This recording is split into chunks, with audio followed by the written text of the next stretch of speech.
Throughout history, one reality has remained unchanged. Every person, regardless of time or status, must face death. Yet how we choose to honor the dead has changed dramatically. From stone tombs of ancient kings to modern crematoriums, the rituals surrounding death reveal far more than practicality. They mirror the soul of a culture. And today a quiet revolution is underway. Burial, once seen as sacred, is now giving way to cremation. But why is this happening? And what does it say about how we now see the body, the soul, and the hereafter? Hypothesis 1. What is cremation beyond the fire? Cremation in its basic form is a technical process. Intense heat breaks the body down into ashes. But from a cultural and theological perspective, it's anything but simple. Ancient civilizations, Egyptians, Hebrews, early Christians, treated the body as something divine, not disposable. The body was often wrapped, honored, and preserved. Fire, on the other hand, held symbolic meanings, purification in some traditions, but destruction and judgment in many others. So here's the question. When we burn the body, are we simply making a modern choice, or are we breaking from something deeper? Hypothesis 2. What Scripture really says. Many people assume the Bible condemns cremation, but a closer look reveals it doesn't. Yes, burial was the norm in biblical times. Abraham chose a burial cave for Sarah, Moses was buried by God, and Jesus was laid in a tomb. But does the Bible ever forbid cremation? Not exactly.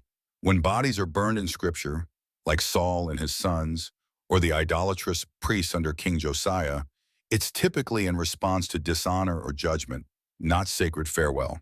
So perhaps the silence of Scripture on modern cremation isn't condemnation, but invitation for us to ask deeper questions. Hypothesis 3. Will cremation affect the resurrection? For Christians, the fear lingers. If my body is turned to ash, will I still rise again? The Apostle Paul offered a mystery in 1 Corinthians 15. What is sown perishable is raised imperishable. It is sown a natural body. It is raised a spiritual body. C.S. Lewis once described resurrection as not rebuilding an old house, but awakening into something entirely new. And if the Creator can breathe life into dust, could He not resurrect from ashes too?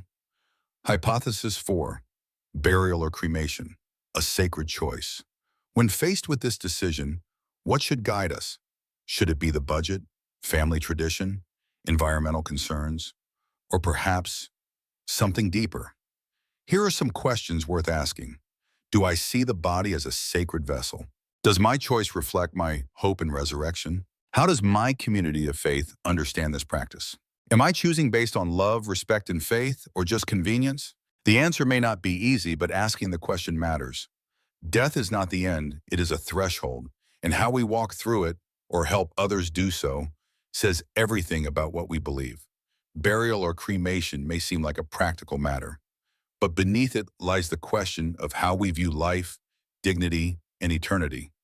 Ultimately, the method matters less than the meaning. What matters most is the faith that anchors the soul and the hope that transcends the grave. There may not be a universally right answer, only a deeply personal one. What do you think?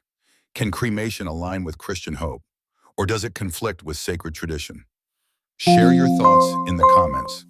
And if you found this exploration meaningful, like, share, and subscribe for more content that goes beyond the surface into the questions that shape who we are and what we believe.